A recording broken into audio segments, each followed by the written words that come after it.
আল্লাহ ডাক দিয়ে বললেন, হে ঈমানদার, ইত্তাকুল্লাহ, আল্লাহকে ভয় করো, আল্লাহকে ভয় করো, আল্লাহকে ভয় করো, গুনাহ ছেড়ে দাও, গুনাহ ছেড়ে দাও। খোদার কসম বন্ধু, আমার জন্য বলি, আপনার জন্য বলি, আল্লাহকে ভয় করার প্রথম অর্থই হলো গুনাহ ছেড়ে দেওয়া, গুনাহ ছেড়ে দেওয়া, গুনাহ ছেড়ে দেওয়া, গুনাহ ছেড়ে দেওয়া। আল্লাহর নবী বলেন, ওয়া ইন্নাল ফুজুরা ইয়াহদি ইলান নার, নবী বলেন, উম্মত, গুনাহ শেষ পর্যন্ত তোমারে জাহান্নামে নিয়ে যাবে। আল্লাহ বলেন, ইয়া আইয়ুহাল্লাযীনা আমানু কু আনফুসাকুম ওয়া আহলিকুম নারা। আল্লাহ বলে, মুমিন, হে ঈমানদার, তোমার নিজেকেই জাহান্নামের আগুন থেকে বাঁচাও, পরিবারের সদস্যদেরকেও জাহান্নামের আগুন থেকে বাঁচাও। অথচ জাহান্নামের আগুন তো বন্ধু জাহান্নামেই, দুনিয়ায় জাহান্নামের আগুন কই? যেখান থেকে বাঁচাইতে বলল, দুনিয়াতে তো আগুন নাই, দুনিয়াতে তো এটা দুনিয়ার আগুন, জাহান্নামের আগুন তাইলে কোথায়? তাফসীরের মধ্যে লিখছে, অর্থাৎ গুনাহ থেকে বাঁচাও, তার মানে প্রতিটা গুনাহই জাহান্নামের আগুন। ওয়াকুদুহান নাসু ওয়াল হিজারা, আল্লাহ বলেন, মনে রেখো বান্দা, জাহান্নামের আগুনের লাকড়ি হবে মানুষ এবং পাথর, প্রতিটা মানুষকে জাহান্নামে ফেলবে। জাহান্নামের আগুন আগের চাইতেও বেশি ধাউ ধাউ করে জ্বলবে। লাকড়ি যত দেয় যেমন আগুন বাড়তে থাকে, তুষ যেমন দিলে আগুন বাড়তে থাকে। আল্লাহ বলেন, মানুষ যখন জাহান্নামের আগুনে ফেলবে, জাহান্নামের আগুন তত বেশি জ্বলতে থাকবে, ধাউ ধাউ করবে। ওয়াল হিজারা, বড় বড় পাথর ছুঁড়ে মারবে, জাহান্নামের আগুন আরো ধাউ ধাউ করে জ্বলবে। আমরা তাফসীরের মধ্যে পড়ছি বন্ধু, এই আয়াত যেদিন নাজিল হয়েছে, ওয়াকুদুহান নাসু ওয়াল হিজারা, জাহান্নামের আগুনের লাকড়ি হবে মানুষ। আল্লাহর কসম, নবীর সাহাবী সালমান ফারসি রাদিয়াল্লাহু তাআলা আনহু, আল্লাহর নবীর সাহাবী সালমান একটা চিৎকার দিয়া কাঁদতে কাঁদতে পাহাড়ের টিলার কাছে চলে গেছে, আর টিলার উপরে বসে একটানা 3 দিন পর্যন্ত শুধু চোখের পানি ফেলছে আর কাঁদছে চিৎকার করে, আর একটাই শুধু আহাজারি করছে, মাওলা, জাহান্নামের আগুনের লাকড়ি যদি হই আমি সালমান, আমার কি হবে, আমার কি হবে, আমার কি হবে, আমার কি হবে, আমি কেমনে বাঁচবো মাওলা, আমি কেমনে ওই আগুন সইব মাওলা। 3 দিন পরে আল্লাহর নবী সাল্লাল্লাহু আলাইহি সাল্লাম, নবী জিজ্ঞেস করলেন, সাহাবীরা, আমার সালমানকে দেখি না কেন? আজ 3 দিন ধরে তো সালমান কই, সালমান কোথায়? সাহাবীরা খুঁজতে খুঁজতে দেখছে গিয়া ওই টিলার সামনে সালমান বসা, আর এক কথাই কাঁদতেছে আর চোখের পানি ফেলতেছে আর বলতেছে, মাওলা, জাহান্নামের আগুনের লাকড়ি হবে মানুষ, আর সেটা যদি হই আমি সালমান, আমার কি হবে, আমার মাওলা কি হবে? সালমানকে ধরে সাহাবীরা নবীজির কাছে নিয়ে এসেছেন, এনে বললেন, ইয়া রাসূলুল্লাহ, আপনার সালমান তো শুধু কাঁদে আর কাঁদে, কাঁদে আর কাঁদে। আল্লাহর নবী জিজ্ঞেস করলেন, সালমান, কেন কাঁদতেছো? সালমান বললেন, জাহান্নামের ভয়ে কাঁদি, জাহান্নামের ভয়ে কাঁদি। আল্লাহ যে বললেন জাহান্নামের আগুনের লাকড়ি হবে মানুষ, সেটা যদি হই আমি সালমান, কেমন হবে? আল্লাহর নবী তখন বললেন, সালমান, আমি কসম করে ওয়াদা দিচ্ছি, সালমান, তুমি চোখের পানি ফেলো না, জান্নাত তোমার জন্য অপেক্ষা করছে।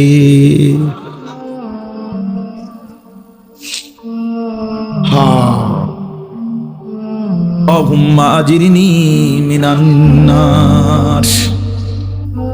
আল্লাহ পাক কোরআনে বলেন, ওয়া আম্মা মান খাফফাত মাওয়াজিনুহু ফাউম্মুহু হাবিয়া ওয়া মা আদরাকা মা হিয়া নারুন হামিয়া। আল্লাহ বলে, যার আমলনামা হাসরের ময়দানে হালকা হবে, গুনাহ ভারী হবে, তার ঠিকানা হবে হাবিয়া, জাহান্নাম। একটা জাহান্নামের নাম হাবিয়া, কি নাম? আল্লাহ এবার বলে, বন্ধু, ওয়া মা আদরাকা মা হিয়া, আপনি কি জানেন কিনা বন্ধু এই জাহান্নামটা কেমন? আল্লাহ নিজেই বলেন নারুন হামিয়া, সবচেয়ে বেশি প্রজ্বলিত, সবচেয়ে বেশি ধাউ ধাউ করে ভীষণ উত্তাপওয়ালা আগুন জাহান্নাম যেটা, ওইটার নামই হলো হাবিয়া। আল্লাহর নবী তখন এই আয়াতের তাফসিরে স্পষ্ট আছে, তাফসিরে কুরতুবিতে আমি নিজে পড়ছি। আল্লাহর নবী বলেন, সাহাবীরা শোনো, তোমাদের দুনিয়ার এই আগুনের চাইতে জাহান্নামের আগুন 70 গুণ বেশি উত্তাপ। নারুকুম হাদিহি জুজউম মিন 70 জুজআম মিন নারি জাহান্নাম। আল্লাহর নবী বলেন, দুনিয়ার আগুন জাহান্নামের আগুনের 70 ভাগের 1 ভাগ। কয় ভাগের কয় ভাগ? 70 ভাগের 1 ভাগ জাহান্নামের আগুনের চাইতে দুনিয়ার আগুন। তাইলে দুনিয়ার আগুনের চাইতে আরো 69 গুণ বেশি জাহান্নামের আগুন। বন্ধু, শেষ হয় নাই হাদিস। এইটুকু শুনবার পরে আল্লাহর কসম, হাদিসে আছে সাহাবীরা লাফ দিয়া উঠছে, লাফ, চিৎকার দিয়া উঠছে সাহাবীরা। আর এক চিৎকার দিয়া বললেন, ওয়া ইন্না যালিকা লাকাফিয়া ইয়া রাসূলুল্লাহ, হে আল্লাহর রাসূল, এটা কি শুনাইলেন, কি বললেন? দুনিয়ার আগুনটাই তো জ্বালাইয়া পুরাইবার জন্য যথেষ্ট, এটাই তো যথেষ্ট, দুনিয়ার আগুনটাই তো যথেষ্ট। হায় হায়, কি বললেন এটা? এর চাইতে আরো 69 গুণ বেশি যদি জাহান্নামের আগুনের তাপ হয়, তো সেইটা ফেলবে কেমনে, সেইটাতে টিকবে কেমনে? আল্লাহ নবী সাল্লাল্লাহু আলাইহি সাল্লাম তখন বলেন, এবার তো ভেবে দেখো, দুনিয়ার আগুন যদি এমন, আমার জীবনে আমি একবার কুমিল্লা মেডিকেল কলেজে কুসাইতলি যেটারে বলে, ওইখানে বার্ন ইউনিটে, মানে আগুনে পোড়া রোগীর চিকিৎসা হয় যেখানে, আমি জীবনে একবার গেছিলাম আমার একজন রোগী দেখতে। আমার একজন পরিচিত মানুষ, এই পরিচিত মানুষ, তার গায়ে আপনার ওই যে আমার এক প্রিয় বন্ধু মাওলানা মোতালেব হোসাইন সালেহি, তার ভাইয়ের গায়ে আগুনে পুড়ছিল। তারে দেখতে গেছিলাম আমি, সে সহ। পরে তখন আমি দেখছি যে তার এই আগুনে পোড়া পায়ের রানের এই জায়গাটা থেকে চামড়াগুলো যে ড্রেসিং করতেছে, তখন ওই নার্স চামড়াগুলো ছিঁড়ে ছিঁড়ে খুলতেছে।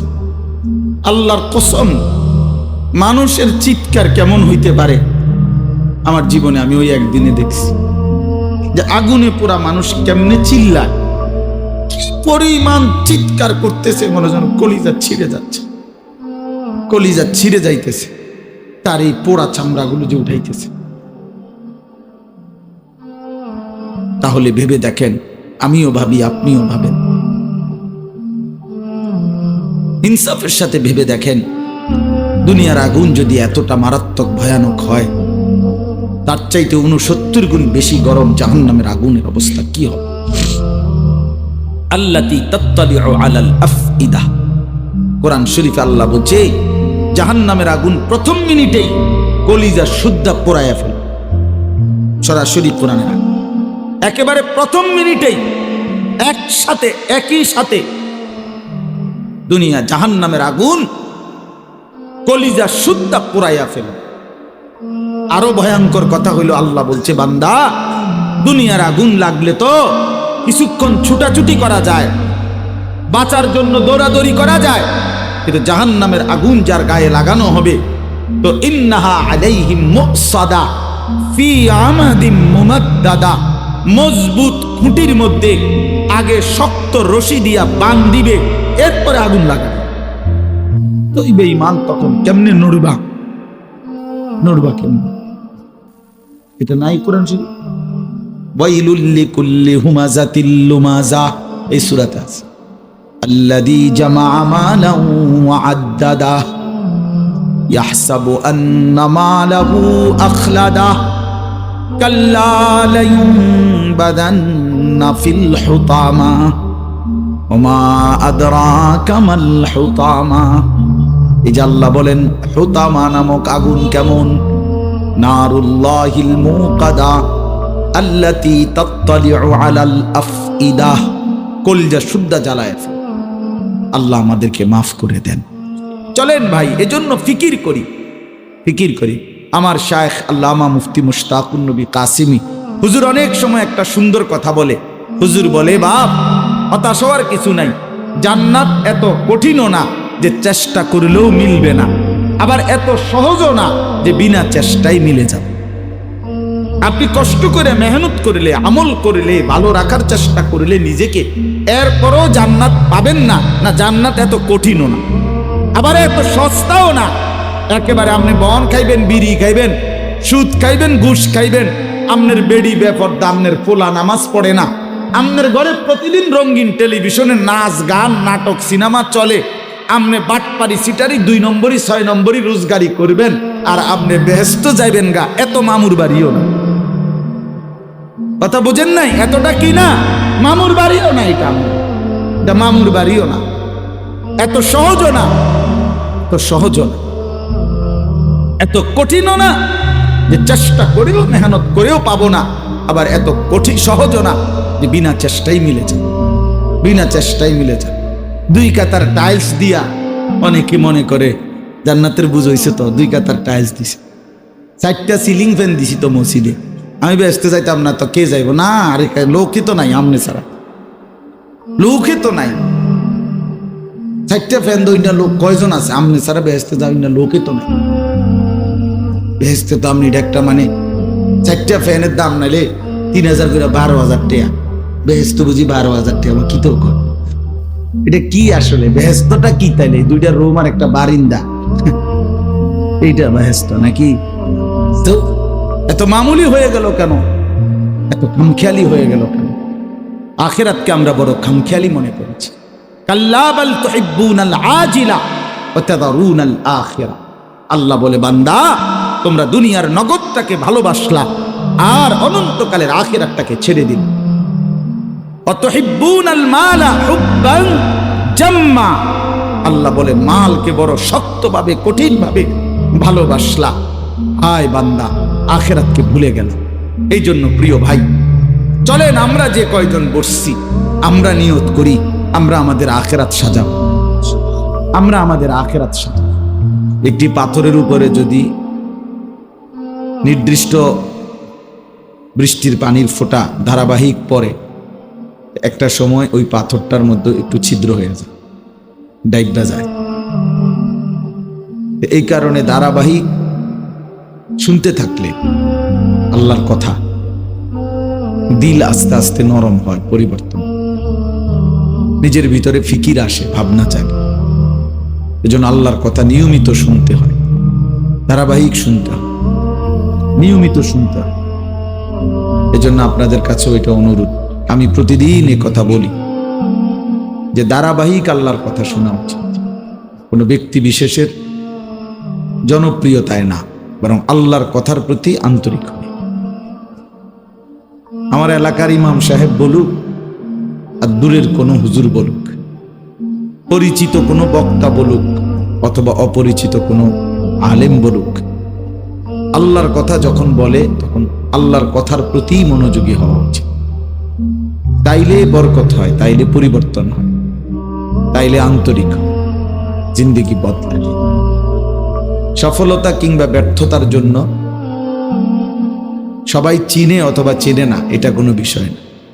ইসলামের দৃষ্টিতে সফলতা বা ব্যর্থতার জন্য পরিচিতি কোনো বিষয় না। সবাই চিনলে তিনি সফল, সবাই না চিনলে তিনি ব্যর্থ, এমন কোনো মূলনীতি ইসলামের মধ্যে নাই। বরং আল্লাহ তাআলা কবুল করা, আখিরাতের মুক্তি পাওয়া, এটা সফল। কোরআন শরীফে স্পষ্ট আছে, ফামান যুহজিহা আনিন নার ওয়া উদখিলাল জান্নাতা ফাকাদ ফাযা।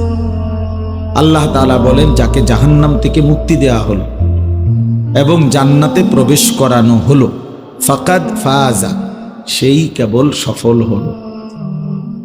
তাহলে সোজা কথা, একবারে বাংলা কথা, যে সফলতা মানে হলো জান্নাত পাওয়া। ফাকাদ ফাযা, সে সফল হলো। আর দুনিয়ার সবটা যাই পেল দুনিয়াতে, আল্লাহ বলছেন ওমাল হায়াতুদ দুনিয়া ইল্লা মাতাউল গুরুর। এই শব্দের পরেই কথা, এই আয়াতের মধ্যে এটা, যার দুনিয়ার জীবন সে তো কেবলই ধোঁকা। আল্লাহ বলছে তার মানে দুনিয়াতে তুমি যাই পাও না কেন, পদ পদবী, মান সম্মান, ইজ্জত, মর্যাদা, স্লোগান, একবারে যাই, সব কিছুই ধোঁকা। মাতাউল গুরুর, ধোঁকার সামগ্রী। প্রকৃত সফলতা জাহান্নাম থেকে মুক্তি পাওয়া, প্রকৃত সফলতা জান্নাতি হওয়া। এই জন্য ইতিহাসের তারিখে, ইসলামী ইতিহাসের কিতাবে আছে, সাহাবায়ে কেরাম নবীজির জামানায় সাহাবীরা যখন যুদ্ধের ময়দানে আল্লাহর রাস্তায় শহীদ হইতেন, তো শাহাদাতের পূর্ব মুহূর্তে রক্তাক্ত দেহ নিয়ে চূড়ান্ত শহীদ হওয়ার আগ মুহূর্তে সাহাবীরা বলতেন একটা বাক্য, কিতাবে এটা আছে। সেই বাক্যটা হলো ফুজতু ওয়া রব্বিল কাবা, কাবার রবের কসম আমি সফল হয়ে গেলাম, আমি কামিয়াব হয়ে গেলাম। তার মানে আজ আমি আল্লাহর জন্য জীবন দিচ্ছি, জান দিচ্ছি, আজকেই আমি শাহাদাতের মৃত্যু লাভ করতে যাচ্ছি, কাজে আমি সফল। তাহলে সাহাবায়ে কেরাম জীবন দেওয়া আল্লাহর জন্য এটাকে সফলতা ভাবতেন। এই জন্য বলতেন ফুজতু, আমি সফল হলাম। এই জন্য প্রিয় ভাই বাপ, এটা বোঝা উচিত, সফলতা আখিরাত পাও। কাদ আফলাহাল মুমিনুন, আল্লাহ তাআলা বলছেন মুমিনগণ সফলতা পেয়েছে। এখন প্রশ্ন হলো কি পাইছে? সফলতা তো পাইছে বুঝলাম, সফলতা মানে কি পাওয়া? তো আল্লাহ নিজেই এখানে ব্যাখ্যা দিছে, একটু পরেই আছে আল্লাযীনা ইয়ারিসুনাল ফিরদাউস। এই সফলতা বলতে তারা জান্নাতুল ফিরদাউসের উত্তরাধিকারী হবে। হুম ফিহা খালিদুন, আর সেখানেই তারা চিরস্থায়ী বসবাস করবে। তাহলে বোঝা গেল এখানেও আল্লাহ তাআলা বলছেন যে সফলতা মুমিনের জান্নাত পাওয়া, জান্নাত পাওয়া। অতএব ইমানদারের দুনিয়াতে সফলতা কিংবা ব্যর্থতার কিছু নেই। এখানে চিনলে কি আর না চিনলে কি, পরিচিত হইলেই কি আর না হইলেই, এটা তেমন কিচ্ছু। কোরআন শরীফে 25 জন নবী এবং রাসূলের নাম আছে, 25 জন। তো নবী রাসূল কি মোট 25 জন? তো বাকিদের নাম কোন? বাকিদেরকে তো কেউ চেনে না মনে করে। আচ্ছা, নাই তো ইতিহাসের কিতাবে, হাদিসের কিতাবে আরো খুঁজলে 20-50 জন, 100 জন নবীর নাম হয়তো পাওয়া যাবে খুঁজলে, সব মিলায়া। তো নাইলে সব মিলায়া 100 নবীর নাম পাইলাম, 200 নবীর নাম পাইলাম। তো নবী রাসূল তো 1,24,000 বা 2,24,000। তো বাকিদের নাম কই? পৃথিবীর কেউ জানে না ওনাদের নাম, কোনো কিতাবেও নাই। তো যাদের নাম নাই ওনারা ব্যর্থ। বুঝা গেল? সবাই না চিনলো এটা কোনো ব্যর্থতার কিছু। 1.25 লক্ষ সাহাবায়ে কেরামের সামনে প্রিয় নবী সাল্লাল্লাহু আলাইহি ওয়াসাল্লাম বিদায় হজ্জের ভাষণ দিয়েছিলেন আরাফাতের ময়দানে, হজ্জের মধ্যে। তাহলে 1.25 লক্ষ মানে 1,25,000। তাহলে 1,25,000 সাহাবীর নাম তো দূরে থাক, পৃথিবীর কোনো কিতাবে 10,000 5,000 সাহাবীর নাম নাই। একবারে বাড়ি সালাম দিলেও পাওয়া যাবে না। সব কিতাব মিলাইলেও হয়তো 2, 4, 500, 1000, 2000 সাহাবীর নাম খুঁজে পাওয়া যাবে। সর্বোচ্চ বদর যুদ্ধের যে 313 জন সাহাবী, উনাদের নাম একসাথে আছে সিরিয়ালে, এই 313 জনের নাম। আর আরো তো আছে কিছু, সব মিলাই জানলে 2000 হবে, 5000 হবে, এত হবে না। তাহলে এই 2, 4, 5,000 সাহাবীর নাম যদি তালাশ করে বের করাও যায়, তো মনে করেন 5,000-এ পাইলাম, তো 1,25,000 তো আরাফাতের ময়দানেই ছিল। তো ওই বছর তো একেবারে পুরা ফ্যামিলি শুদ্ধা হজে গেছে গানা, যে সবাই গেছে একবার, বাড়িতে তো ছিল আরো। তো ওনা করে বাদে দেন না, এই 1,25,000 থেকে মাত্র 5,000-এর নামও যদি পাওয়া যায়, তো বাকি 1,20,000 সাহাবীর নাম ওনাদের নাম তো কেউ জানে না, কোনো কিতাবেও নেই। তাহলে ওনারা কি ব্যর্থ? এই সোজা হিসাব। এই জন্য এটা মনে রাখা, জনপ্রিয়তা, সবাই চিনা, এটা ধোঁকা, ধোঁকা। বরং আল্লাহর কাছে গ্রহণযোগ্য হওয়া, এটা হলো আসল বিষয়। আল্লাহ তাআলা নিলেন কিনা, গ্রহণ করলেন কিনা, গ্রহণ করলেন কিনা, এটা হলো বিষয়। গার জোরে সাফাইয়া দিতে হবে, আমার চিনতে হবে। এটাও কাঁচা, এটারে টিপ্পা ফাঁকাইয়া লাইতে হবে, বুঝলেন না? এটারে একবার টিপ্পা, এটারে সাইপ্পা ফাঁকাইয়া লাইতে হবে, মানে চিনাই লাইতে হবে। যেমন পাঞ্জাবি বাউ কইরা হোক, উল্টা কইরা হোক, জামা পইরা হোক অথবা খালি গায়ে হাইটা হোক, একটা চিনাই লাইতে হবে মানুষ। যেভাবে হোক চিনতে হবে, যেভাবে হচ্ছে। এই এক পাগলা নেশা সবার মধ্যে এখন, অধিকাংশে পাঞ্জাবিওয়ালা পাঞ্জাবি ছাড়া, টুপিওয়ালা টুপি ছাড়া, নিজেকে পরিচিত করার একটা নেশা সবার মধ্যেই পাইয়া উঠছে। ভাইরাল, ভাইরাল হইতে হবে, মানে চিনতে হবে সবাই, যেমনে হোক, যেমনে গায়ের জোরে হোক। এই জন্য একটা চুল কাটাইয়া 50 আইটেমে এটার ছবি পোস্ট, যে দেখেন আপনি কোনো না কোনো ভাবে দেখেন আমার চিনছেন কিনা, কোনো না কোনো আইটেমে আমার চিনেন কিনা দেখেন। এই এই মাতলামি, এই পাগলামি। প্রতিনিয়ত সড়কে অনেক দুর্ঘটনা, মোটর সাইকেলের একটা অন্যতম কারণ নিজের এই মাতলামি নেশা। অর্থাৎ নিজের জানের মায়া না করে এত জোরে মোটর সাইকেল চালায়, নিজের কোনো পরোয়া করে না, শেষ পর্যন্ত দুনিয়া থেকেই বিদায়। মানুষ তো চিনছে, কিন্তু তোমার লাশ হিসাবে চিনছে, অ্যাক্সিডেন্ট হিসাবে চিনছে, আর কি লাভ হল? এই জন্য কোরআনুল কারীমের মধ্যে আছে, আল্লাহ তাআলা বলছেন, ফালা তুযাক্কু আনফুসাকুম, তোমরা নিজের সাফাই নিজে গাইও না। সরাসরি কোরআনের আয়াত, ফালা তুযাক্কু আনফুসাকুম, নিজের তাজকিয়া, নিজের পবিত্র, নিজের গুণগান নিজে গাইও না। হুয়া আ'লামু বিমান ইত্তাকা, আল্লাহ বলেন কে মুত্তাকি সে তো আল্লাহই ভালো জানেন। কি আয়াত, কি সুন্দর আয়াত। নিজের ঢোল নিজেই বাজাইও। আমার 3 নম্বর হজের রুমালটা দেও, 3 নম্বর হজের রুমাল, বুঝেন নাই? 3 নম্বর হজের রুমালটা মানে কি? 3 বার হজ করছে, বুঝছেন না? 4র্থবারে হজে গেছি, যেন তো দেখলাম এই বিল্ডিংটা কোনদিন নাই। 4র্থবারে গেছে যে দেখছি। এই যে 4র্থবারের হজ চিনাইতেছেন না বিল্ডিং চিনাইতেছেন সেটা বলেন। এই যে নিজের ঢোল নিজে না বাজান, আল্লাহ বলেন তিনিই তো ভালো জানেন কে মুত্তাকি। ওয়ালাউলা ফাদলুল্লাহি আলাইকুম ওয়া রাহমাতুহু মা যাকা মিনকুম মিন আহাদিন আবাদা। আল্লাহ বলেন আল্লাহর অনুগ্রহ এবং আল্লাহর দয়া যদি না হয়, তোমাদের কেহই নিজেই নিজেকে পবিত্র বানাইতে পারবে না। মা যাকা মিনকুম মিন আহাদিন আবাদা, কোরআন শরীফের কি জ্বলন্ত আয়াত। ওয়ালাকিন্নাল্লাহা ইউযাক্কি মান ইয়াশা, বরং আল্লাহই যাকে ইচ্ছে করেন তাকে পবিত্র বানিয়ে থাকেন। আল্লাহই করেন, আল্লাহই করেন, আল্লাহই করেন, আল্লাহই করেন, আল্লাহই করেন।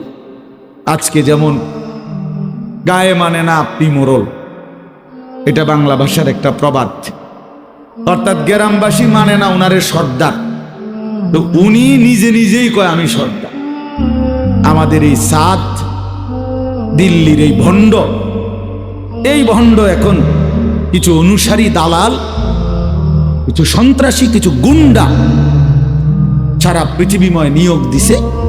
নিয়োগ দিয়ে বলছে সবাই মিল্লা যাইতা আমারে কইবি আমি বিশ্ব, আমি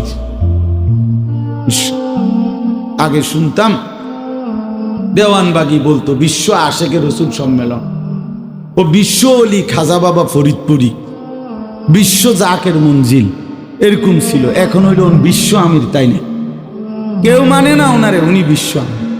2-4 জন ফাও ফটকা নিয়ে এখন লক্ষ লক্ষ ওলামায়ে কেরামের বিরোধিতা করে, সারা পৃথিবীর আলেমদের বিরোধিতা করে, নিজেকে নিজে কিছু ভণ্ড অনুসারী দিয়ে সিদ্ধান্ত নিচ্ছে নিজেকে বিশ্ব আমির। গায়ের জোরে এটারে প্রতিষ্ঠিত করবেই। একদিন দেখবে আর তিনি ইউনিয়ন আমিরও নাই, বিশ্বআমির তো দূরে থাকে। বুঝলেন না? এই অচিরেই ফাসাউফা তারা ইদিন কাশাফাল গুবারু আফারাসুন তাহতা রিজলিকা আম হিমার। আরবি ভাষার এটা একটা গুরুত্বপূর্ণ প্রবাদ, খুব সুন্দর বাক্য। এটা আপনারাও শোনেন, বুঝবেন মজার কথা। মানে যুদ্ধের ময়দানে এক কোণা দিয়ে যুদ্ধ চলাকালীন সৈন্যরা দেখতেছে ওই কোণা দিয়ে খুব বালু উঠতেছে, মানে খুব বালু। সবাই এই পাশ থেকে মন্তব্য করতেছে যে মেন খেলাটা হেনে হইতে আছে, পিটাপিটিটা চলতেছে ওইখান দিয়া। যুদ্ধটা মনে কঠিন, যে এই পাশের যিনি যোদ্ধা উনি মনে উড়াই লাইতে আছে, তাহলে এইভাবে ধোঁয়া উড়েকা বালু উড়েকা, বুঝেন না? তো কিছুক্ষণ পরে বালু সরে গেছে, বালু মিলে গেছে, আর দেখে গাধার পিঠে বসে একজনে লাফাইতে আছে। ওই গাধার ঠ্যাঙের থেকে যে বালু উঠে এড়িয়ে বালু, শত্রুরও খবর নাই, দুশ্মনেরও খবর নাই, যুদ্ধেরও কোনো পাত্তা নাই, তাই নিয়ে গাধার পিঠে ফালায়। তো এইটারে আরবিতে বলে আর কি, যে অল্প সময়ের ব্যবধানে ধুলির ঝড় যখন সরে যাবে তখনই তুমি দেখতে পাবে পায়ের নিচে কি ঘোড়া নাকি গাধা। এজন্য এই সাদও অল্প কিছুদিন পরেই দেখতে পারবে পায়ের তলে ঘোড়া নাকি গাধা, এটা দেখবে সে। কোন সন্দেহ, কোন সন্দেহ। জেনারেল শিক্ষিত মানুষ দিয়া, ইংরেজি শিক্ষিত মানুষ দিয়া কোরআন সুন্নাহর মোকাবেলা করবে, এটা কোশ্চিনকালেও সম্ভব না। উলামায়ে কেরামের মোকাবেলায় দাঁড় করাইছো তুমি ডাক্তার রে, ইঞ্জিনিয়ার রে, তুমি এটা বুঝি কথা, এটা বুঝি সম্ভব, এটা বুঝি হইব। এই জন্যই কথা স্পষ্ট স্পষ্ট, প্রত্যেকটা বাতিল, প্রত্যেক গুমরাহ কিছুদিন যন্ত্রণা দেয়, অল্প কিছুদিন যন্ত্রণা দিবে, কিছু মানুষের ক্ষয়ক্ষতি করবে, কিছু আলেম ওলামার জান মাল অথবা বিভিন্ন বিষয়ের উপরে জোর জুলুম করতে পারে, করবে। কিন্তু এ কথা সত্য, এই অল্প সময়ের ব্যবধানে সংখ্যালঘু হিসাবে এ কোনো কুনাকানিতে পড়ে। আমার শায়েখ আল্লামা মুফতি মুশতাকুর নবী কাসেমি হুজুর যেমন খুব সুন্দর একটা কথা বলছে। হুজুর বলছে 1:30 জোহরের জামাত, তো 1:30 জামাতে যারা শরিক হইছে মনে করেন তারাই তো জামাতে নামাজ পড়ছে, ঠিক না?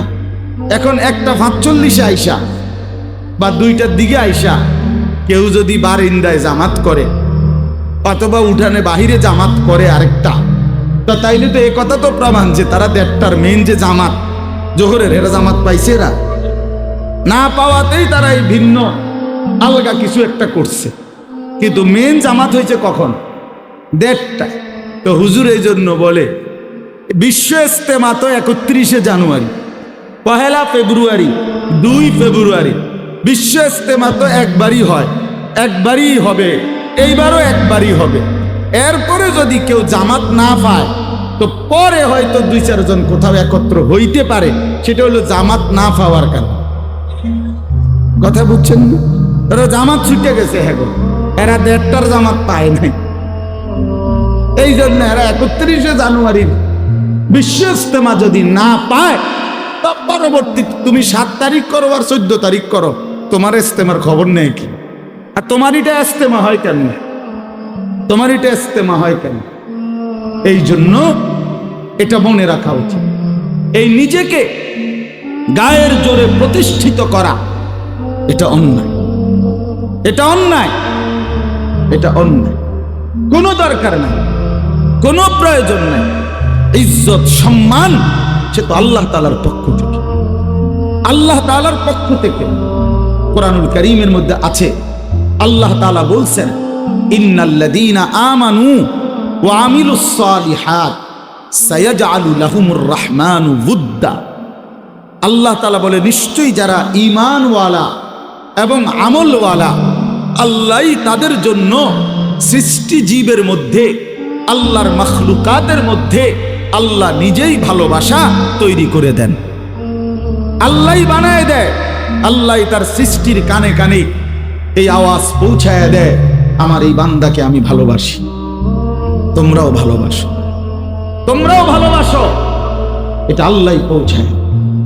হাদিসে আছে সরাসরি, আল্লাহ যখন তার কোনো বান্দাকে ভালোবাসে, খোদার কসম আল্লাহ তখন জিব্রাইলকে ডাক দেয়, ডাক দিয়ে বলে, জিব্রাইল ইন্নী আহবাবতু ফুলানান, আমি অমুককে ভালোবাসি, বা আহিব্বাহ, তুমিও তাকে ভালোবাসো।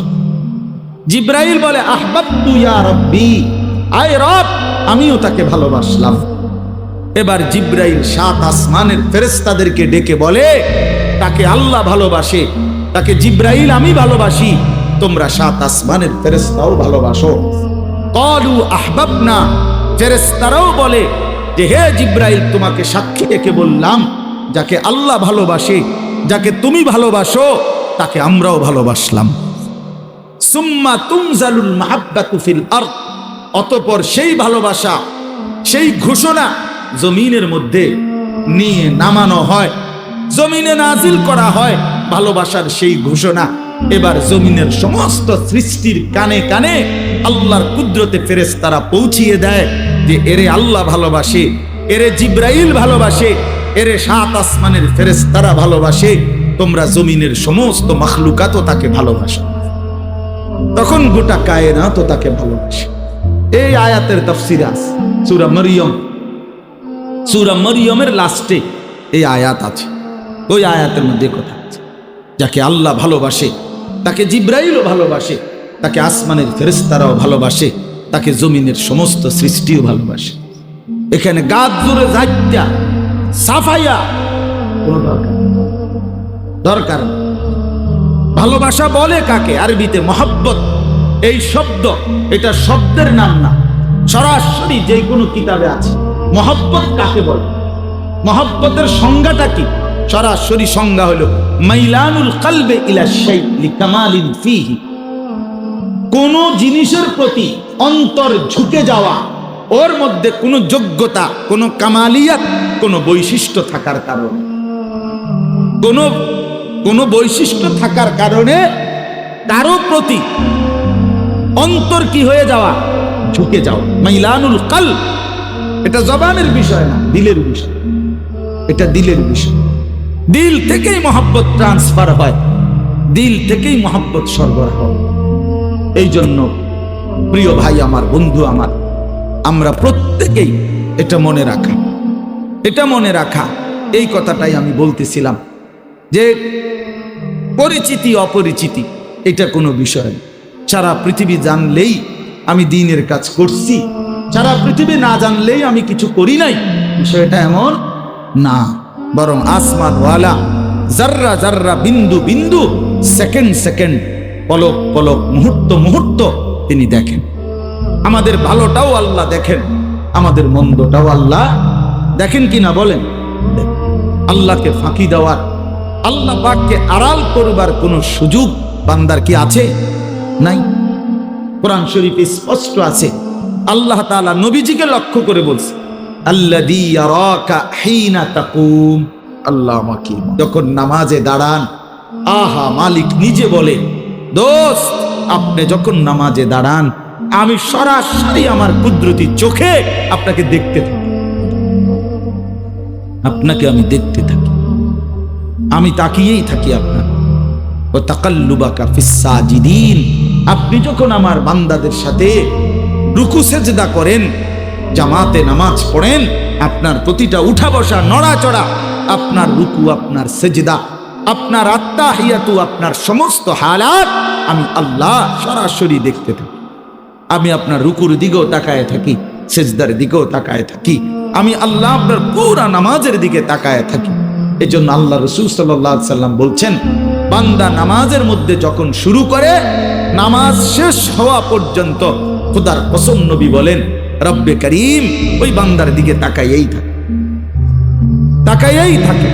শুধু কেবল বান্দা যখন যেখানে নজর, নামাজে যখন যেখানে চোখের দৃষ্টি থাকার কথা, ওইখান থেকে যদি বান্দা নিজে চোখ সরায়া ফেলে, তো আল্লাহ তাআলা তার নজর সরায়া ফেলে। এটা গুরুত্বপূর্ণ। অর্থাৎ দাঁড়ানো অবস্থায় সেজদার দিকে, রুকু অবস্থায় দুই পায়ের মাঝখানে, বসা অবস্থায় কোলের দিকে, সেজদা অবস্থায় নাকের দিকে, সালাম ফিরানোর অবস্থায় দুই কাঁধের দিকে। এই নজর হইল মোট 5টা, নাকি কয়টা? 5টা। নামাজের নজর থাকে 5টা। এক, দাঁড়ানো অবস্থায় সেজদার দিকে, রুকু অবস্থায় দুই পায়ের মাঝখান দিকে, বসা অবস্থায় কোলের দিকে, যেটারে আমরা দুই পায়ের বুড়া আঙ্গুলের দিকে বলি আর কি। তো বসা অবস্থায় কোলের দিকে, সেজদা অবস্থায় বলেন না নাকের দিকে, আর দুই সালাম ফিরাইবার সময় দুই কাঁধের দিকে। অনেকে সালাম ফিরাই সালামু আলাইকুম ওয়া রাহমাতুল্লাহ, মানে ফ্যান ঘুরেনি। ফ্যান কেমনে ঘুরবেন? শীতকাল আপনি কিনতেন চান এই, মানে এটা এমনি ঠেকনা মারে, বুঝছেন কিনা? তাইলে এটা না, বরং কিসের দিকে? কাঁধের দিকে, কাঁধের দিকে। এই 5টা নজর যে ঠিক রাখে কষ্ট করে নামাজের মধ্যে, তো আল্লাহ রসুল সাল্লাল্লাহু আলাইহি সাল্লাম বলেন আল্লাহ তাআলা পুরা নামাজে বান্দার দিকে তাকায় থাকে। আর যখনই সে নজর সরায় ফেলে, নবীজি বলেছেন ইন্নামা হুয়া ইখতিলাসুন ইয়াখতালিসুহু শাইতানু মিন সালাতিল আবদ, তখন সেটা হলো বাস পাখির মতো, চিলের মতো ছোঁ মেরে, চিল যেরকম ছোঁ মাইরা গোশতের টুকরাটা মুখে লাগাইয়াই ছুটে যায়। তো আল্লাহ রসুল বলেন বান্দা যখন নামাজ থেকে চোখ সরায় ফেলে, নির্ধারিত জায়গা থেকে শয়তান ঠিক যেন ছোঁ মেরে তার নামাজটাকে আল্লাহর থেকে টাইনা ফিরাইয়া নিজের দিকে নিয়ে যায়। ইয়াখতালিসুহু শাইতানু মিন সালাতিল আবদ, শয়তান তখন নিজের দিকে নিয়ে চলে যায়। এটা এই জন্য তখন আর ওই নামাজ খুশুওয়ালা নামাজ হয়। আল্লাযীনা হুম ফি সালাতিহিম খাশিউন, নামাজ খুশুওয়ালা হয় তো ওই নামাজ জান্নাতি হয়, ওই নামাজ জান্নাতুল ফিরদাউস ওয়ালা হয়। এই খুশুয়ের জন্য, নামাজের খুশুয়ের জন্য এটা একটা গুরুত্বপূর্ণ যে নামাজের নজর কি রাখা, ঠিক রাখা।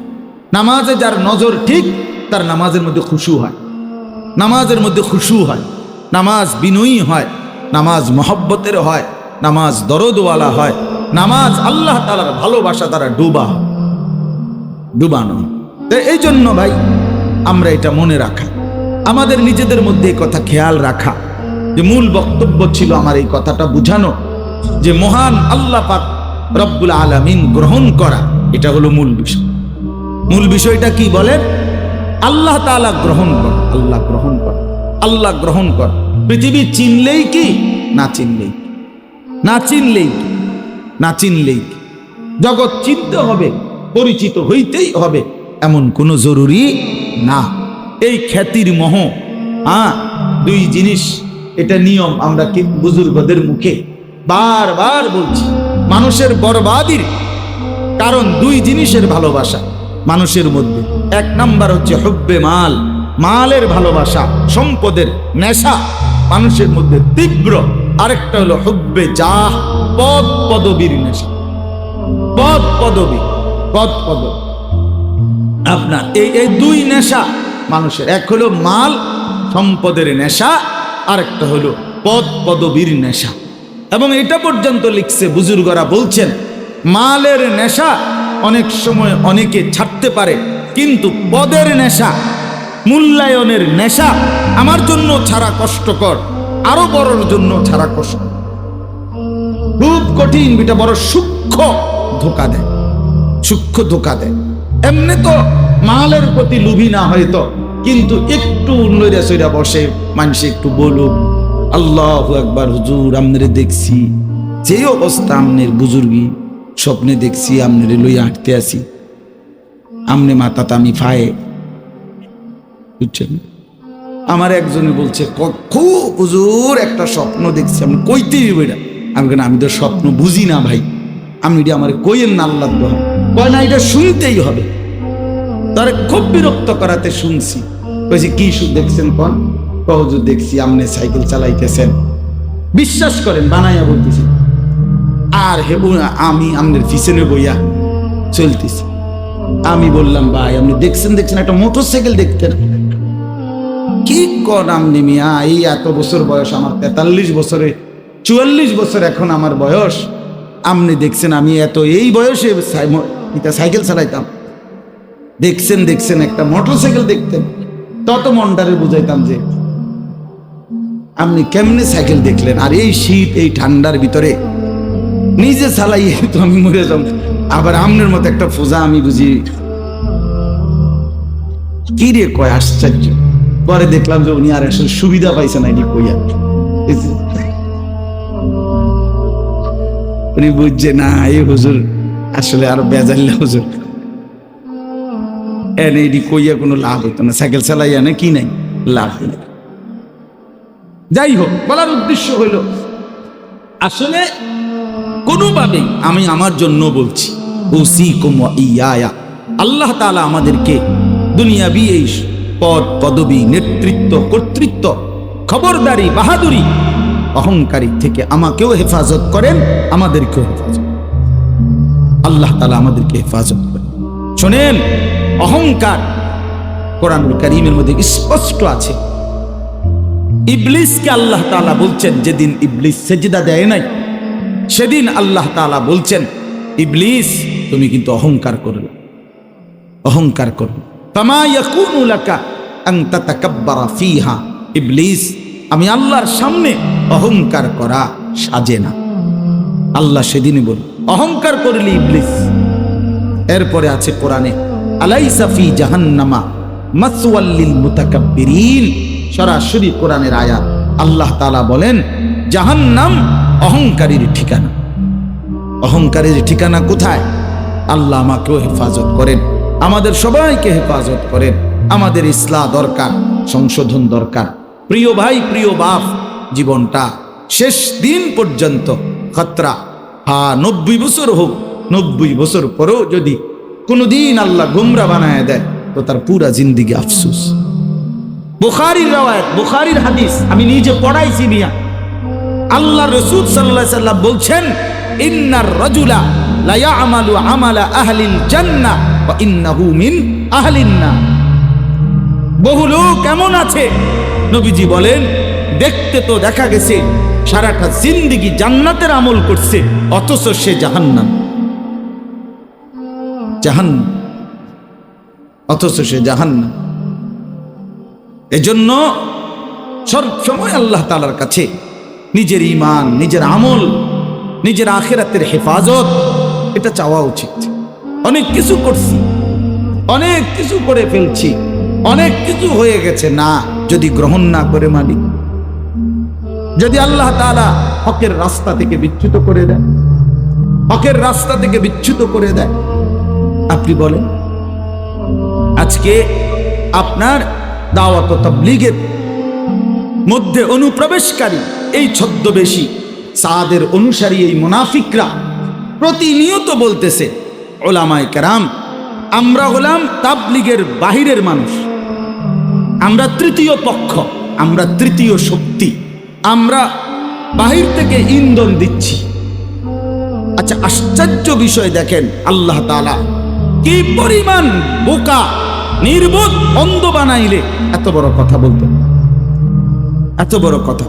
এজন্য হককে না চিনা, বাতিলকে আঁকড়ায়া ধরা, গোমরাহকে আঁকড়ায়া ধরা, এটা জীবনের সবচেয়ে বড় লানত, অভিশাপ। দেখ, অভিশাপ, অভিশাপ, এটা জিন্দেগির বড় অভিশাপ। একদিন আফসোস করবে, একদিন বুঝবে, হায় কার বিরোধিতা করলাম, কার বিরোধিতা। আফসোসের ব্যাপার। উলামায়ে কেরাম সারাটা জিন্দেগি দাওয়াত, তাবলীগ, তালিম, তাজকিয়া, জিহাদ, ইসলামের হার লাইনে মেহনত করে উলামায়ে কেরাম। ইসলামের নামে যত কিছু, সব কিছুর ওয়ারিস উলামায়ে কেরাম। এটা আল্লাহ রাসূলের ঘোষণা, আল্লাহ রাসূলের ঘোষণা। ইন্নামা ওয়ারাসুল ইলমা, নবী বলছেন উলামায়ে কেরাম ইলমের ওয়ারিস। তো নবীর ইলম যা, নবীর যা তিনি দিয়ে গেছেন উম্মতের সামনে, তার পুরাটার ওয়ারিস উলামায়ে কেরাম। তো তাদের থেকে বিচ্যুত হয়ে তাদেরকে ভিন্ন ব্যক্তি বলা, এর চাইতে বড় নাফরমানি আর কি? এর চাইতে বড় নাফর, এটা কোন লজ্জায় বলে? এটা কোন লজ্জায় বল? বাংলাদেশে যেই সমস্ত শীর্ষ বুজুর্গ ওলামায়ে কেরাম, এরা কি আজকে কালকের আলেম?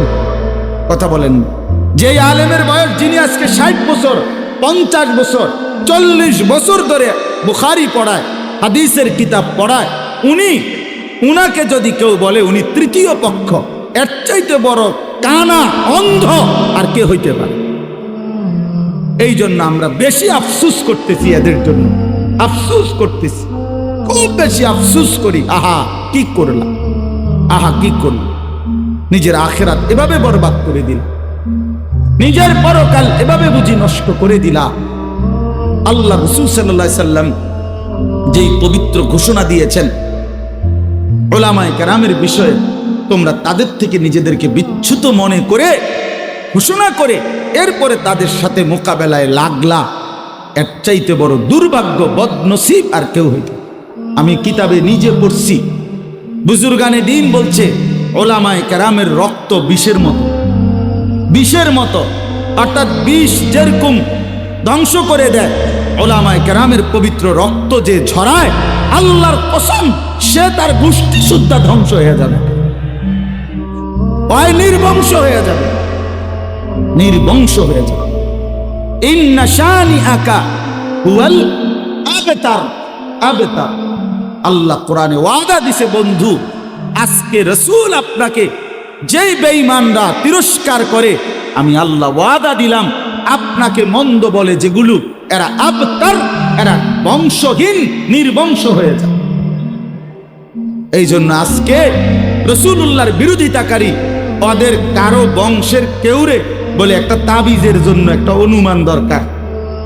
আবু জেহেলের বংশের কোন লোকের যদি একটা কিছু পাওয়া যাইতো, তাহলে এটা দিয়ে তাবিজটা ভালো হইতো, এর মতো খুঁজে পাইতো না। এদের নির্বংশ, এদের নাম গন্ধ। পৃথিবীর কোন মুনাফিকের, কোন ষড়যন্ত্রকারীর নাম নিশানাও নাই, নাম নিশানাও নাই, নাম নিশানাও নাই। এজন্য এটা ইনসাফের সাথে ভাবা উচিত। আমি সেদিনও বলছিলাম যে আমাদের প্রিয় নেতা রাহবার, আমাদের শেখুল ইসলাম, আমিরে হেফাজত যিনি ছিলেন, শেখুল ইসলাম আল্লামা শাহ আহমদ শফি রাহমাতুল্লাহ আলাইহি, তাকে দীর্ঘদিন পর্যন্ত 10টা বছর টানা যেই লোকটা আপনার উঠতে বসতে ওনাকে সবচেয়ে বেশি বিদ্রুপ করত, নারীর বিষয় নিয়ে ওনাকে তেতুল হুজুর বলতো, ওই বেটা যে উঠতে বসতে ওনাকে লজ্জা দিত, টিটকারি করত, তিরস্কার করত, আজকে সে কোথায় আর হাটহাজারী হুজুরের সম্মান কোথায়? আজকে কোটি কোটি মুসলমানের ইমানদারের কলিজায় তার প্রতি সম্মান। আর ওরে এখন যখন আপনার থানাতে আসামি হিসাবে কোর্টে আনা নেওয়া করে, তো মানুষে ফসা ডিম মারে, আরে ডিম মারে, ওই ইনুরে এখন ডিম মারে, ডিম, পচা ডিম, পচা। সে সবচেয়ে বেশি হুজুরকে বিদ্রুপ করছিল, সবচেয়ে বেশি, সবচেয়ে বেশি মন্দ বলছিল এই লোক। কথায় কথায় ওনাকে সে টিটকারি করত, তিরস্কার। আজকে তুই কই, তিনি কই। ইন্তেকালের পরেও আল্লাহ তাআলা উনার ইজ্জত রাখছেন, আর তুই জীবিত অবস্থাতেই পচা ডিম, আর এরপরে কবরে গেলে না বুঝবা বাকি ফিডাটা কারে কর, এরপরে না বুঝবা, সামনে তো রইছে আর। কাল্লা সাউফা তা'লামুন, আল্লাহ বলছে কবরে আইসো না ফরমান, আমি তোমারে বুঝায় দেব আমার নাফরমানির শাস্তি কি। ফালিয়াউমাল্লাযীনা আমানু মিনাল কুফফারি ইয়াদহাকুন, আল্লাহ বলছে বেঈমান, আমি ওয়াদা দিলাম ইমানদার মুমিন, মন খারাপ কইরো না, আজকে তোমারে নিয়ে হাসছে, আগামী দিনে কিয়ামতের দিন তুমি ইমানদার নাফরমানকে নিয়ে হাসবা। আল্লাহর ওয়াদা, ফালিয়াউমাল্লাযীনা আমানু মিনাল কুফফারি ইয়াদহাকুন, হাসবে ইমানদার, হাসবে সেদিন, আজকে বেঈমান হাসে। এজন্য কারো উপরে, আজকে 2 দিন পত্রিকায় লেখা হইতেছে, লক্ষ লক্ষ কোটি কোটি মিলিয়ন ডলার খরচ করে যেই ফিলিস্তিনকে আগুন দিয়ে পোড়ায় ফেলছে, জ্বালায় ফেলছে, হাজার হাজার বোমা আঘাতে যেই ফিলিস্তিনে প্রতিনিয়ত আগুন লাগাইছে, আগুন জ্বালাইছে, যাদের সবচেয়ে বড় ইন্ধন ছিল সবচেয়ে বেশি সহযোগিতা ছিল ওই আমেরিকার বেঈমান, ওই বেঈমানদের একটা পুরা প্রদেশ, একটা পুরা এলাকা, পৃথিবীর সবচেয়ে বড় নষ্টামি, উলঙ্গপনা, বেহায়াপনা, অসভ্যতার মেন কেন্দ্র যেই হলিউড, এই হলিউডের যেই কেন্দ্র লস অ্যাঞ্জেলস, ক্যালিফোর্নিয়া, আগুনে পুরা ছাই হয়ে গেছে। আসমানওয়ালা পুরায়া দিছে, পুরা পুরায়া দিছে। শোনেন নাই এই কথা? আগুন জ্বলছে, কোনো ভাবেই নিয়ন্ত্রণ করতে পারতেছে না দাবানো, পুরা পুরা স্টেট পুড়ে গেছে। একটা দুইটা বিল্ডিং। সবচেয়ে বেশি ফিলিস্তিনিদের বিরুদ্ধে ওইখানকার এই হলিউডের এক নায়ক, এক শিল্পী সবচেয়ে বেশি প্রচারণা করছে ইসরায়েলের পক্ষে। যেই বেঈমান সবার আগে তার 1000 কোটি টাকার বাড়ি পুরা ছাই হয়ে গেছে। আমার শায়েখ বলে সব সময়, রব্বে করিম ছাড় দেয় কিন্তু ছেড়ে দেয় না, ছাড় দেয় কিন্তু ছেড়ে দেয়। এই জন্য প্রিয় ভাই, ওই এখানে এখন খবরওয়ালারা কইতে আছে, কি সুন্দর শুনলাম, খবরেই বলতেছে, সাংবাদিকরাই বলতেছে এটা নিশ্চয়ই অত্যধিক পাপের ফসল, ওইটা অত্যধিক পাপের শাস্তি ইত্যাদি মূল্যবান কথা বলতেছে। হ্যাঁ, আমরা তো আরো আগের থেকে চিল্লাইছি যে নাফরমানি বেড়ে গেলে, আল্লাহর অবাধ্যতা বেড়ে গেলে আল্লাহর আযাব আসে, আল্লাহর আযাব আসে। যহারাল ফাসাদু ফিল বাররি ওয়াল বাহর বিমা কাসাবাত আইদিন নাস। মানুষের হাতের কামাই। আল্লাহ বলেন তোমাদের মাটিতে কিংবা পানিতে যেখানে যত বিশৃঙ্খলা, আযাব, গজব, এটা কিসের কারণে? তোমাদের হাতের কামাই, তোমাদের গুনাহ, তোমাদের অব্যাহতনা, তোমাদের অশ্লীলতা, বেহায়াপনা, তোমাদের উলঙ্গতা, তোমাদের নোংরাম। আমি প্রতিদিন মাহফিলগুলোতে আমার সাধ্য দিয়া চিল্লাই যে যুবক, তুমি এইভাবে উলঙ্গপনা, রাত দিন নাচ গান, নর্তকীর ছবি, উলঙ্গ দৃশ্য, আমার যুবক ছেলেরা তোমরা এইভাবে পাগল হইয়া যাইও না। একদিন এমন আযাব আসবে, গজব আসবে, তখন তোমার শরীরটা, জীবনটা, যৌবনটা কিচ্ছু থাকবে না, কিচ্ছু তা একদিন আপনজনরাও দেখতে আর সুযোগ পাইবা না। আজকে ছেলে পেলেরা, জওয়ানরা, যুবক যুবতীরা অসভ্যতাতে যে পরিমাণ পাগল হয়ে গেছে, একটা মোবাইল থেকে চোখে ফিরাইতে চায় না। রাত নাই, দিন নাই, সারা দিন সারা রাত ছবি, নারী, অশ্লীল দৃশ্য, উলঙ্গপনা, বেহায়াপনা, এই এক পাগলামিতে ব্যস্ত। এটা কোন ধরনের কথা? কোন ধরনের জীবন শেষ? আরে বহু পাঞ্জাবিওয়ালার জীবন শেষ, বহু টুপিওয়ালার জীবন শেষ। এই মোবাইল বহু টুপিওয়ালারও শেষ করে দিছে, এই মোবাইল বহু পাঞ্জাবিওয়ালারও শেষ করে দিছে, হ্যাঁ, দিন থেকে বিচ্যুত করে দিছে।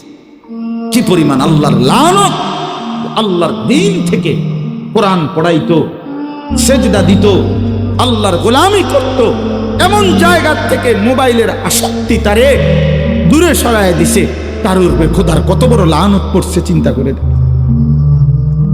কত বড় গজব লাগছে তার উপরে, যে আল্লাহর কোরআন পড়াইতো, সেই জায়গা থেকে সে ছুটে গেছে শুধু মোবাইল চালাইবার স্বাধীনতার জন্য। মোবাইলের নেশা তারে কি পরিমাণ পাগল বানায় দিছে! হায় হায় হায়, এর চাইতে বড় লানত আর কি! ওয়ালা তাকুনু কাল্লাযীনা নাসুল্লাহা ফাআনসাহুম আনফুসাহুম উলাইকা হুমুল ফাসিকুন। আল্লাহ বলে, বান্দা, আমি আল্লাহকে এই পরিমাণ ভুলে যেও না। বেশি ভুলে গেলে একদিন আমি তোমাকে ভুলিয়ে দেব। তাফসীরে আছে কি ভুলিয়ে দেব? আমি তোমার নিজের কবর, নিজের আখিরাত, নিজের হাসর, তোমার মিজান, তোমার ফুলসেরাত আমি টোটালি ভুলাই, তোমার আখিরাত তোমারে ভুলাই দেব। আর কোনোদিন মনে পড়বে না তোমার কবরের কথা, আখিরাতের কথা। তো এরপরে কি হবে? তখন তোমার পরিচয় উলাইকা হুমুল ফাসিকুন। তখন তোমার পরিচয় হবে তুমি প্রকাশ্য পাপী। লোকে তোমারে প্রকাশ্যে বলবে সুদখোর, ঘুষখোর, হারামখোর, অথচ তুমি ছিলা মুমিন। ইয়া আইয়ুহাল্লাযীনা আমানুর পরের আয়াত এটা, মানে তুমি ছিলা, আমি তোমারে ডাক দিছিলাম হে ঈমানদার কইয়া, ইত্তাকুল্লাহ। আমি বলছিলাম হে ঈমানদার, গুনাহ ছেড়ে দাও, তাকওয়া অর্জন করো। তুমি পাত্তা দিলা না, তো মনে রেখো অল্প সময় পরে তুমি হয়ে যাবা উলাইকা হুমুল ফাসিকুন।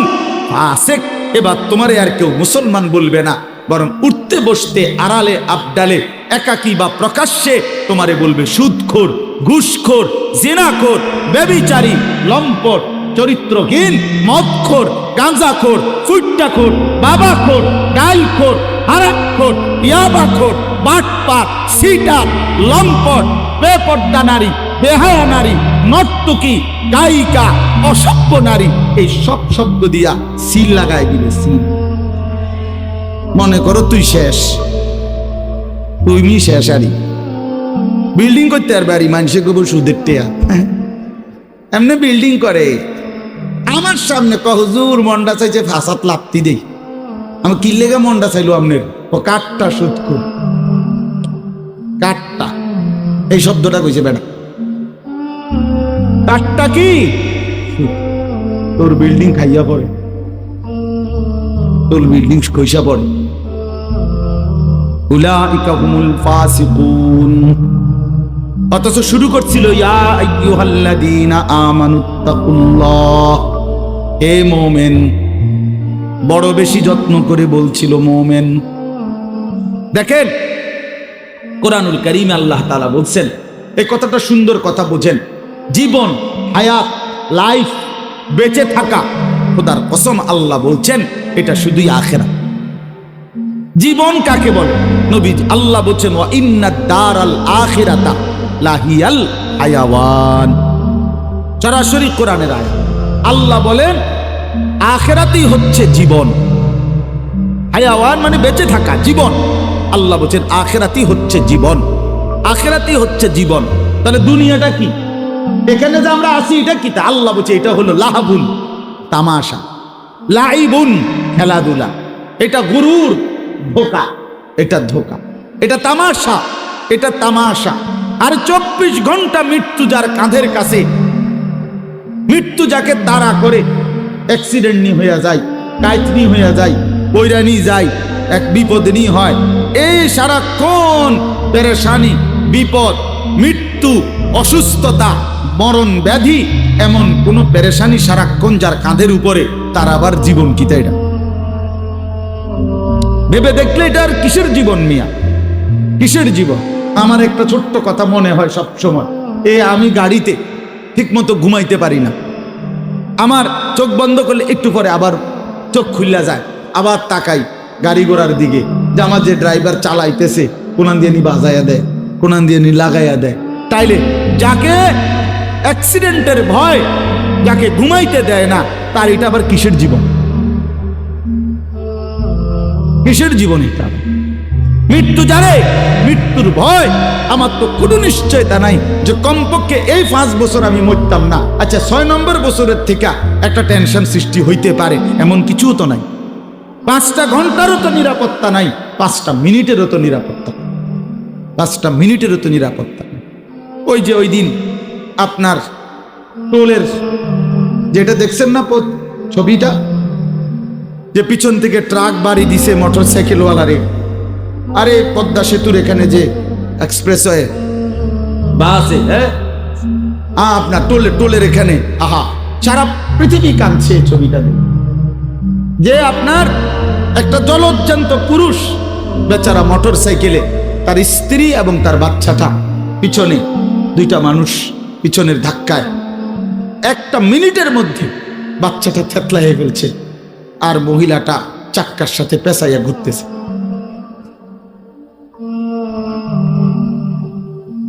তাহলে কি হায়াতের, কি বেচারা টোল দিতে দাঁড়াইছে, এই জিন্দেগির কি অর্থ আছে? যে জীবন প্রতি মিনিটে মৃত্যুকে তাড়া করে ফিরে, সেখানে এটা হায়াত কি? আর তো আখেরাতই হলো হায়াত। কেন? প্রশ্ন হলো কেন আখেরাত, কেন জীবন? আখেরাত এই জন্য জীবন, আল্লাহর কসম, আল্লাহ তাআলা হাসরের দিনের সমস্ত বিচার কার্য শেষ হওয়ার পরে ফুলসিরাতের গোড়ায় ভেড়া কিংবা বকরির আবরণে আল্লাহ তাআলা মৃত্যুকেই মৃত্যু দিয়ে দিবেন, মৃত্যুকেই জবাই করে দিবেন, আর বলে দিবেন, ফেরেশতারা ঘোষণা দিবে, হে জান্নাতবাসী, খুলুদুন ফালা মাউতা ফিহা, এই জান্নাত চিরস্থায়ী, আর কোনোদিন মৃত্যু হবে না। জাহান্নামীদেরকে বলে দিবে খুলুদুন ফালা মাউতা ফিহা, এই নাফরমান, এটা চিরস্থায়ী, আর কোনোদিন মরবি না।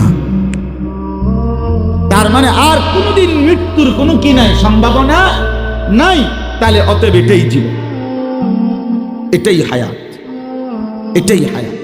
এই জন্য বুদ্ধিমান তো সে যে হায়াতের প্রস্তুতি নেয়। আরো মজার বিষয়, আমি আমার শায়েখের কাছ থেকে যেটা শিখছি, আরো একটা আয়াত থেকে হুজুরে একদিন এটা বুঝাইছে। কোরআন শরীফে আছে জাহান্নামী নাফরমান ব্যক্তি হাসরের ময়দানে, কথাটা খেয়াল করেন, কোরআন শরীফে আছে আল্লাহ বলছে হাসরের ময়দানে জাহান্নামকে টেনে ফেরেশতারা আনবে। ওয়াজিআ ইয়াউমাইদিন বিজাহান্নাম, ৭০,০০০ আগুনের শেকল দিয়ে ফেরেশতারা জাহান্নামকে টেনে হাসরের ময়দানে আইনা হাজির করবে।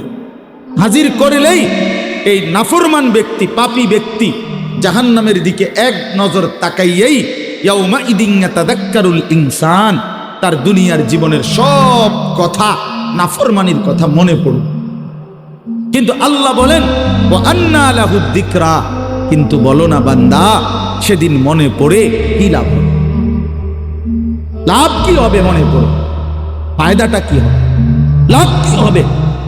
তখন আল্লাহ বলতেছেন নাফরমান একটা কথাই বলবে, ইয়াকুলু, সে তখন বলবে, পাপী ব্যক্তি, ইয়া লাইতানি, হায় আমার মন্দ কপাল, কাদ্দামতু লি হায়াতি, এই যে লি হায়াতি, আমি যদি আমার জীবনের জন্য, আমার হায়াতের জন্য দুনিয়া থেকে কিছু পাঠাইতাম।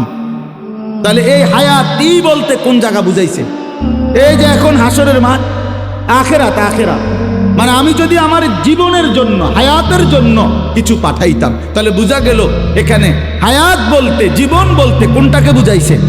আখেরাত, আখেরাত, আখেরাত লি হায়াতি, আমার এই হায়াতের জন্য এটাই জীবন, আখেরাতটাই জীবন।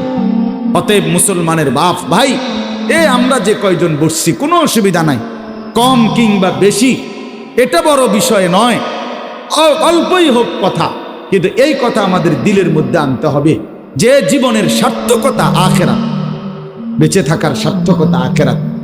যে জীবনে আখেরাত নাই, যেই কলিজার মধ্যে পরকালের ফিকির নাই, খোদার কসম এটা কোনো মানুষের জিন্দেগি না, হয় কোনো মানুষ না, মানুষের বাচ্চাও না।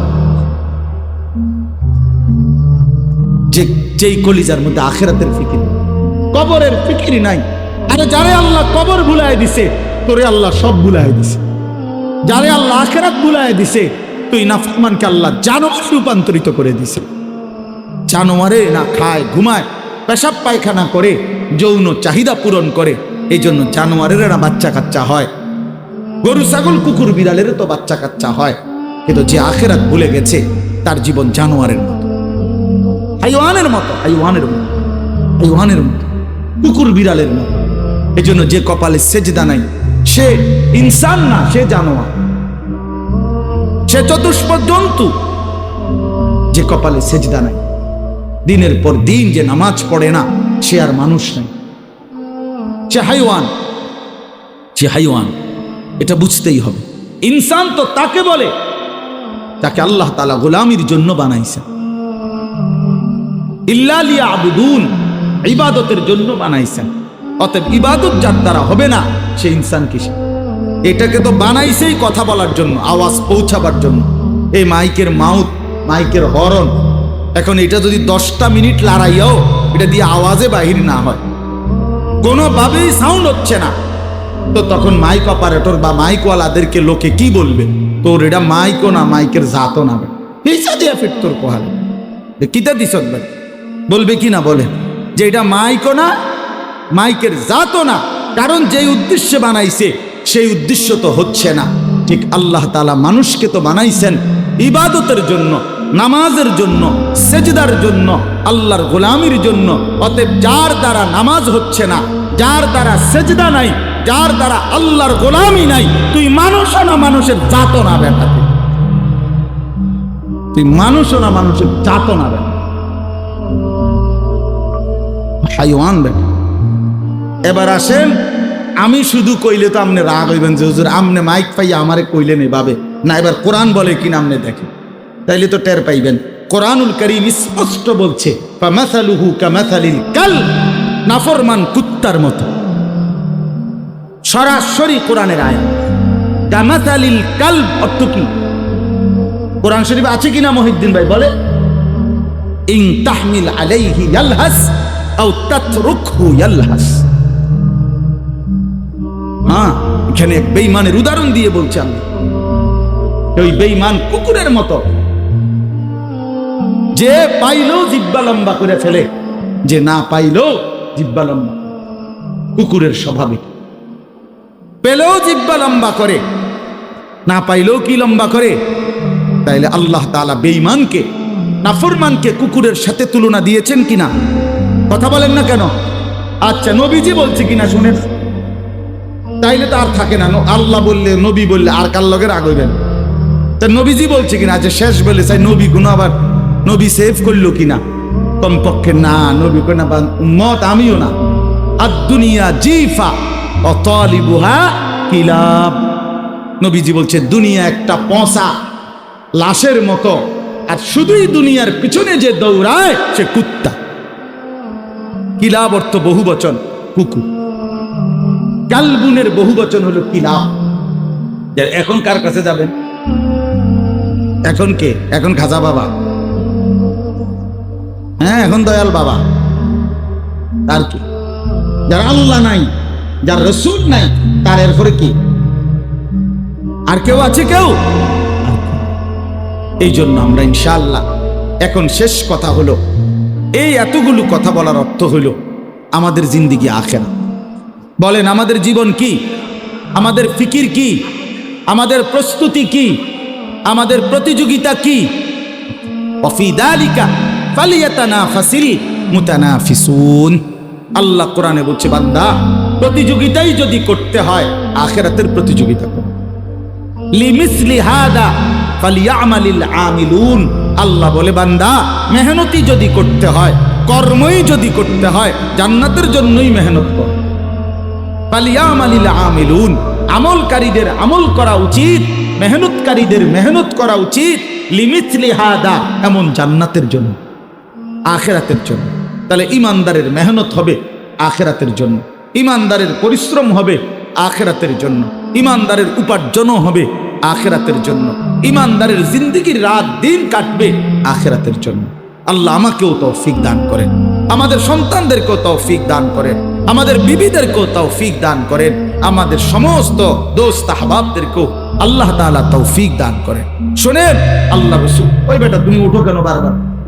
এমনি শুধু দুই পাও ছড়ায় বসো, এমনি বসো, এমনি এমনি আসুন ধরে বসো বেটা। এই তোমার যেমনি সুবিধা এমনি বসো, সমস্যা কি? আল্লাহর নবী সাল্লাল্লাহু আলাইহি সাল্লাম বলেন, ইদা আইকাদার রাজুলু আহলাহু। এই দেখেন, তাহলে সহজেই বুঝবেন। আল্লাহর নবী বলেন, যদি কেউ তার পরিবারের সদস্যদেরকে ফজরের নামাজের জন্য জাগিয়ে দেয়, ওয়াসাল্লা বিহিম জামিআন, এবং সকলকে নিয়ে নামাজ আদায় করে, মহিলারা মহিলা ঘরে, পুরুষ জামাতে আদায় করে। কোন নামাজ? কোন নামাজ? জোহরের পরে যেটা পড়ে, আগে সকালবেলা ভোরে। এরপরে নবীজি বলেন, কুতিবা ফিদ্দাকিরিন আল্লাহ কাসীরান ওয়াদ্দাকিরাত। পুরা ফ্যামিলিকে আল্লাহ তাআলা বেশি বেশি জিকিরকারী পুরুষ এবং নারীদের অন্তর্ভুক্ত করে দিয়েছে। পুরা ফ্যামিলি জাকিরিন শাকিরিন। আর জাকিরিনের পুরস্কার কি? আ'আদ্দাল্লাহু লাহুম মাগফিরাতান ওয়া আজরান আযীমা। রব্বে কারীম বলেন, বেশি বেশি জিকিরকারী পুরুষ নারীর পুরস্কার কি? আল্লাহ বলেন, আমার মাগফিরাত তো আমি তাদের জন্যই রেডি রাখছি। আ'আদ্দাল্লাহু লাহুম মাগফিরা, আমি তো তাদের জন্যই মাগফিরাত প্রস্তুত করে রেখেছি। আমার বান্দা আসলেই মাফ করে দেব, আসলেই মাফ করে দেব। আর কি দেবেন আল্লাহ? যদি বলেন মাওলা মাফ করে আবার ছেড়ে দিবেন কিনা? দুনিয়ার নিয়ম হলো বন্ধু, যদি কোনো অপরাধী কেউ মাফ করে তো বলে দেয়, ঠিক আছে মাফ করে দিলাম, যাও। ঠিক না? যাও, ঠিক আছে, আর কখনো করো না, সাবধান, খেয়াল রাখো, এমন যেন আর না হয়, মাফ করে দিলাম, যাও। এতটুকু পাই এই দুনিয়াওয়ালা খুশি। যে মাফ করে দিছে। তো রব্বে কারীম বলে আমার বান্দাকে আমি যদি মাফ করে দেই, এরপরে যদি বান্দাকে বলি বান্দা ঠিক আছে যাও, আমার বান্দা বলবে মাওলা আমি আপনার থেকে কই যাব, গোলাম তার মনিব থেকে কই যাবে, আপনি ছাড়া আমার আছে কে? এজন্য আল্লাহ বলেন, দুনিয়াবাসী বলে মাফ করে দিলাম যাও, আমি আল্লাহ বলি মাফ করে দিলাম আও, মাফ করে দিলাম আও। ওয়াসারিউ ইলা মাগফিরাতিম মির রাব্বিকুম ওয়া জান্নাতিন আরদুহাস সামাওয়াতু ওয়াল আরদ। আল্লাহ বলে বান্দা মাগফিরাত নিয়ে অপেক্ষা করছি, আসো দৌড়াও।